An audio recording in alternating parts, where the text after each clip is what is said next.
มาเที่ยวเลยว่าเป็นผู้ประสบภัยเนี่ย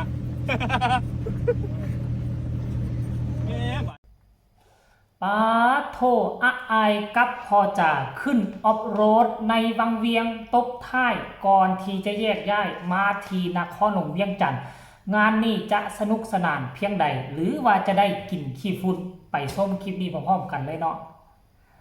สวัสดี FC แฟนคลับทุกทานกันแล้วกันมาพบมาพ่อกันคลิปนี้อีกคลิปหนึ่งท่านผู้ชมซึ่งเป็นเรื่องราวข้อมูลข่าวสารยังจะพาทุกคนไปติดตามเนาะการไปท่องเที่ยวเมืองวังเวียงแขวงเวียงจันทร์อยู่สปป.ลาวเป็นครั้งแรกในชีวิตของครอบครัวเสียงวีฮกได้ยินว่าโอ้ลมกันนี่นัดกันนี่ตั้งแต่4 ปีหลังคุณกาบ่ได้มาจักเถื่อตกมาปีนี้ได้มาสมใจยากได้มาฮอดแล้วทุกสิ่งทุกอย่างกิจกรรมอยู่หั่นเกือบว่าสิได้ลองหมดท่านผู้ชมเกือบว่าได้ลองหมดนะบ่เว้นแม้แต่กระทั่งทางฝั่งลาวเขาเอิ้นรถบักกี้หรือเอิ้นภาษาเอิ้นว่ารถวิบากก็คือรถตัวนี้มันเป็นรถสายลุยเนาะรถสายลุยเป็นรถมี4 ล้อสายลุยรถชนิดนี้นี่เขาเจ้าบ่ค่อยนิยมเอามาขี่กันอยู่ทางดีทางในเมืองเวลาที่ซื้อแพ็กเกจทัวร์นั่งรถออฟโรดตัวนี้นะจะต้องออกนอกเมืองไปแล้วมันกินน้ำมันโคตรกินหลายเลยทุกคนค่อยก็เคยไปขี่2-3 เทื่อมีเทื่อนึงหันพาคนจีนไปเพิ่นก็บอกว่าใส่น้ำมันนี่เนาะซุมเจ้าเซานี่ในราคา2 ชั่วโมงเด้อกับทัวร์แล้วซุมเฮากับไปขี่2 ชั่วโมงขี่ในเขตที่เขากำหนดให้มันคือว่ามอแท้มัน2 ชั่วโมงยังบ่ทันฮอด2 ชั่วโมงเถอะมันจบแหละก็เลยว่าพากันลวงไปนอกเส้นทางเอาแป๊บเดียวน้ำมันหมดแห้งขี่ไว้แห้งซัดน้ำมันปั่นเงือกเอื้อกเข้าไปแวขอเติมน้ำมันน้ำเฮือนประชาชนยังใครว่าบริเวณคงเขตนั่นน่ะจะไก่ออกจากตัวเมืองวังเวียงไป4-5 โลสิก็มีน้ำมันขายหมดเขาเจ้าไฮใส่แก้วไฮใส่ตุ๊กขายหน้าเฮือนน่ะเพราะมันเป็นเส้นทางของรถออฟโรดชนิดนี้อยู่แล้วไปเติมประมาณ3-4 รอบพุ่นแหละจังมาฮอดม่องทรงรถเขาเจ้าบ้านนี้เฮากะนั่นเด้เฮ็ดให้ฝาปิดน้ำมันเขาเจ้าเฮียบัดเนี่ยเจ้าของห้านเซารถก็ตามหาซุมเฮาก็ถึกคงปิดเครื่องคืนนึงซะท่านผู้ชมเอ้ยเหตุการณ์จะเป็นแนวใดเนาะคลิปนี้จะสนุกสนานเพียงใดการขี่ออฟโรดของอากับทีมงานเสียงวีฮกอยู่ที่เมืองวังเวียงรอดล่มรอดตุยกันหรือบ่ให้พากันไปส้มคลิปนี้เนาะขอบใจเจ้าของคลิปนั่นก็คืออาเทพของอายเนาะท่านผู้ชมพ่อแม่ของมิลินซามินนั่นเองไปส้มพร้อมกันเลย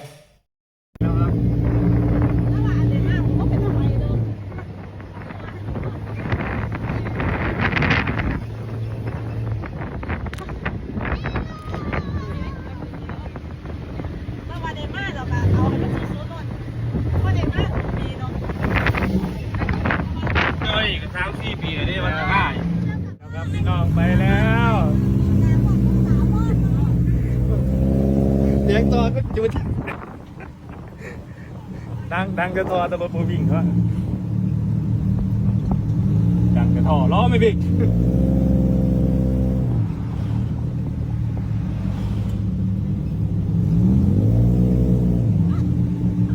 ก็นั่งเลยว่าขาข้างหน้า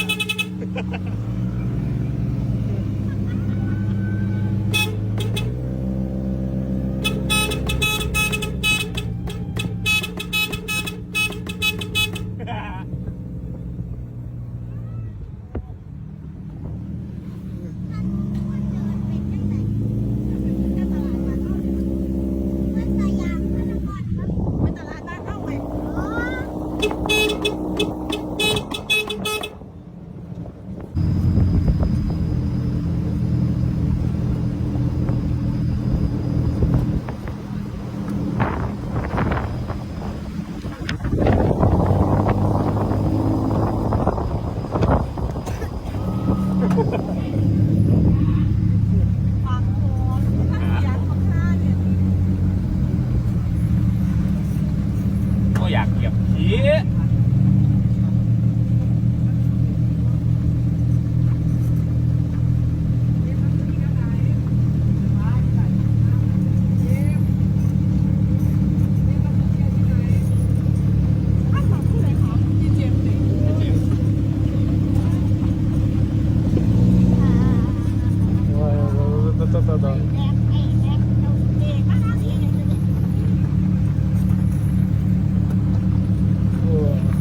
น้องชายทั้งหนาด้วยวะเนี่ย พอดีเลยพอดีคุณ งาน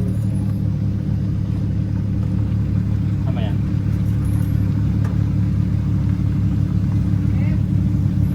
มาเจออะไรกันเนี่ย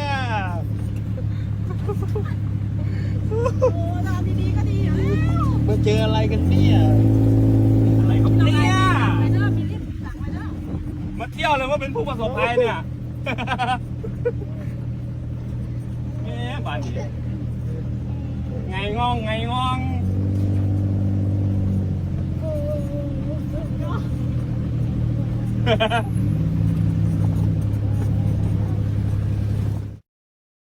ช่วงที่ดีที่สุดคือมาช่วงนี้แหละแต่ขอให้มันฝนตกเนาะให้มันฝนตกให้ถนนหนทางมันมีขี้ดินขี้ตุ่มแน่จักหน่อยนึงขอย่ำเตือนถ้าผู้ใดบ่มักความลำบากถ้าผู้ใดบ่มักความท้าทายห้ามไปนั่งรถชนิดนี้ห้ามไปลิ้นกิจกรรมชนิดนี้นะแล้วมันมีทางเลือกเลยถ้าหากว่าคนที่อยากลิ้นรถประเภทนี้นะบ่อยากไปเส้นทางบ่อยากไปนอกเส้นทางมันเปื้อนมันบ่สะอาดมันเป็นหลุมเป็นโคลนเป็นบ่อกะเขาเจ้ามีสนามให้เนาะห่างจากตัวเมืองวังเวียงไปประมาณ2 กิโลมันจะมีสนามให้เล่นรถประเภทนี้โอ้เป็น10สนามเลยทุกคนเซารถแล้วก็ขี่อ้อมสนามเหมือนกับเฮาแข่งรถออฟโรดเลยมีสนามให้เนาะแต่ว่ามันบ่คักเฮาขี่อยู่ในสนามก็อ้อมไปอ้อมมาสนาม4 หน้า 5 รอบแล้วจบแต่ถ้าหากว่าเฮาเซาในราคาเอาสูงเฮาขี่ออกจากสนามขี่ออกจากตัวเมืองไปเลาะเลยเลาะเบิงวิถีชีวิตห่างจากตัวเมืองไปจัก5 โล 6 โลสิมันสนุกสนานมันได้ฟิลกว่ามันคักกว่าแต่ต้องเป็นคนสายลุยเด้อคันคนสายบ่ลุยนี่บ่ได้บ่ต้องไปขี่จักหน่อยก็สิว่าเจ็บหลังจักหน่อยก็สิว่าเจ็บแอวมันมีขี้ฟอกขี้ฝุ่นได้ไปเจอบางม่องมีขี้ตมกับขี้ตมเต็มหน้าเต็มตาส่วนใหญ่แล้วคนที่มาเที่ยววังเวียงนิยมสุดๆทั่วเกาหลีจีนก็บ่ค่อยนิยมเกาหลีนี่นะอันดับหนึ่งทุกทัวร์ที่มาวังเวียงต้องได้ไปนั่งรถออฟโรดประเภทนี้ทุกทัวร์เลยท่านผู้ชมเอ้ยบ่เว้นแม้แต่ทัวร์เดียวอันนี้คือเรื่องราวที่มันเกิดขึ้นกับครอบครัวเสียงวิหกบังเขาเจ้าบอกว่าห่วยจากนักท่องเที่ยวกลายมาเป็นผู้ประสบภัยตกหลุมตกบ่อก็คือว่าทุกครั้งที่เวลาเฮาไปเซารถประเภทนี้มันจะมีไกด์นำทางของเขาอยู่ทางด้านหน้าซึ่งไกด์เขาเจ้าจะหู้เส้นทางเขาก็เลยพามาตามเส้นทางที่มันขี่ขั้นจะเอารถชนิดนี้ไปขี่อยู่ในเมืองเป็ดๆป่าๆป่านี่มันเขาจะไม่ให้ขี่นะท่านผู้ชมต้องออกมานอกถูกต้องแล้วเอา สนุกสนานกับกลับไปลิ้นไหมคันหากว่าเจ็บหลังเจ็บแอวปวดแอวกับข้างหน้ากับเปลี่ยนกิจกรรมก็แล้วกันมันมีหลายอยู่วงเวียงก็ได้เอ้าฝาก FC แฟนคลับFC พอนกพงศกรกดไลค์กดแชร์ให้แน่ที่สำคัญอย่ากดข้ามโฆษณาพ่อกันใหม่ในคลิปหน้าลาทานผู้ชมไปก่อนสบายดี